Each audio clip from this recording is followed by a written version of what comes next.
Unang papasok sa bahay ay siguradong magiging kaibigan ng lahat sa loob ng bahay.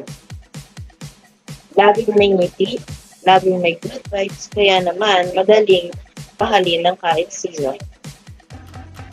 Mula sa Bataan City, siya ang taong hindi kayang tiisin ng kahit sino pinominate, ang sweet friendly person ng Kabukay City. Chi! Ay, hindi.